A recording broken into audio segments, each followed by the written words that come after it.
vaziyat shunchalikka borguncha sezmadingizmi? Sezmadim.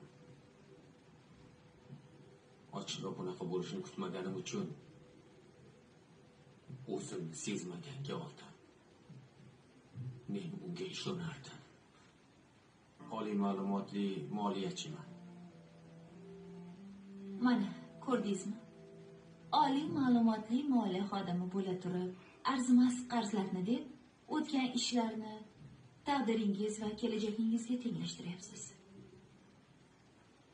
Siz biroz tushkunlikdasiz. Biroz deng. Tushkunligim emas. Meni nafratim ustunlik qilyapti. Siz shunaqa deb o'zingizni o'zingiz ishontirmoqchi bo'lasiz. Lekin aslida bunday emas. Agar to'g'ri qaror qabul